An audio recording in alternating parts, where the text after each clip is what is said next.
Welcome into Duval Daily, presented by GenJag.com. I'm Jordan Lugo. Thank you so much for tuning in here on Monday, October 30th, a victory Monday for your Jacksonville Jaguars. The Jags, they get to 6-2 in 2023, the first time they've had at least 6 wins through 8 games. Since 1999, they are playing good football in Jacksonville. They are in first place in the AFC South by a wide margin, and they are now tied for the best record in the AFC. They do not own the tiebreaker currently, but the Jaguars tied atop the AFC with the best record in the conference at 6-2. The Jaguars looked like the better team the entire day against the Steelers in Pittsburgh. The Steelers, they kind of stuck around on the scoreboard, right? Due to the Jaguars not really taking care of the football. Trevor Lawrence had the interception in the end zone. Ingram fumble, Bigsby fumble. It's too much. Too many turnovers. The Jaguars, I think they are looking like a turnover-prone team right now, but they're winning games despite not winning the turnover battle the last couple weeks. Obviously, defensively, the Jaguars are forcing turnovers of their own, but on the offensive side of the ball, you cannot have these unforced errors that keep popping up. Unfortunately, they do, though. The Jaguars are going to need to work through that, but they're still playing some damn good football, and you saw that 20-10 the Jaguars beat the Steelers in this one. It didn't really ever feel like a contest. Obviously, on the scoreboard, things weren't super, in the Jaguars' favor. The Steelers kept it close, but it was clear that the Jaguars were the better team. Now, the better team can lose in the NFL if they don't take care of the football. So, again, the Jaguars need to fix that problem that they're having right now. But Trevor Lawrence, so good outside of that interception. One of his best games of his career, again, outside of that interception, which was a really did not make sense. It was a decision that did not make sense by Trevor Lawrence. I don't want to be too harsh, but just don't know what he was seeing on that one for me. But overall, accurate, on time, spreading the ball around to a bunch of different guys.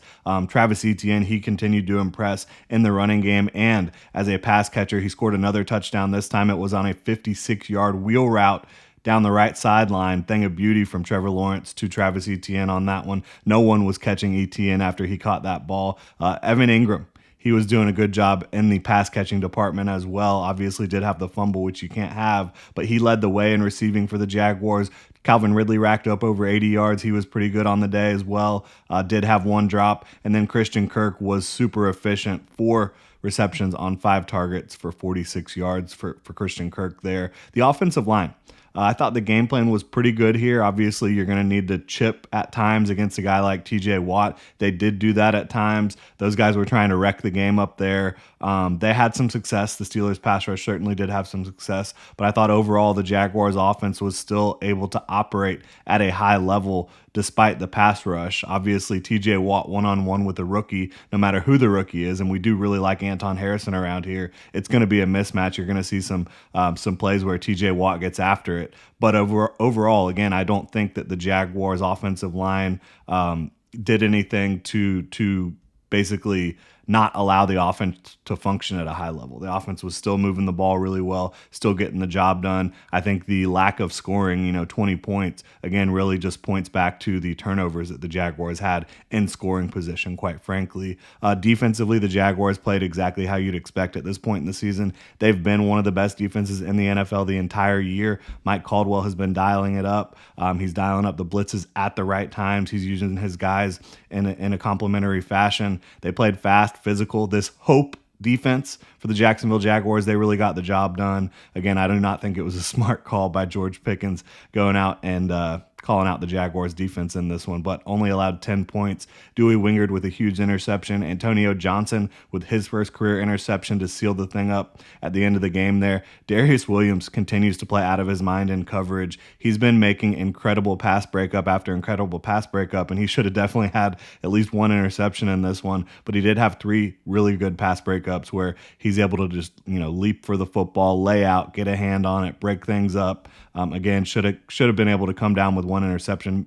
Looked like George Pickens grabbed his helmet. Not sure how that all plays out, if that should be a penalty or not. But either way, Darius Williams, incredible game. He's been playing maybe the best cornerback in the league so far in 2023. Foye Oluokun and Devin Lloyd both flying around, racking up a ton of tackles. The defensive front was taking care of business against the run, and in the pass rush department, Josh Allen has 2 more sacks in this one. He's up to 9 on the year. Trayvon Walker got a sack. Trey Herndon getting in there on a blitz, getting a sack as well. You saw Devon Hamilton make his debut in the middle for the Jaguars. That's very encouraging. A guy who could make this defensive front even more stout than it already has been, and it's been one of the best run defending units in the league. Looking at special teams, I thought your big 3, right? Brandon McManus, 4 of 4 on field goals. Jamal Agnew was doing some good things on returns. Logan Cook wasn't super active today, only 3 punts, but getting the job done as well. So I think special teams-wise, you're doing a good job. And I love seeing Antonio Johnson's effort trying to down that football inside the 5-yard line. I thought Antonio Johnson had a nice game for sure. Obviously had the interception at the end of things too. But moving forward, you got to get more points on the board. The way you do that is avoid these turnovers in the red zone and scoring position, which the Jaguars are just having too many of, obviously. But you are 6-2. You're in first place in your division by a nice little margin. You are tied atop the AFC for the best record in the entire conference. You now have your bye week, and then you got your stretch run down the rest of the year.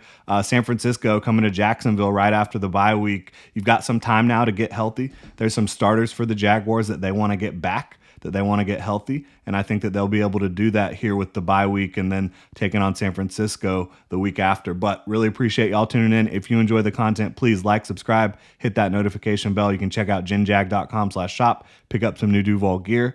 Y'all have a good one.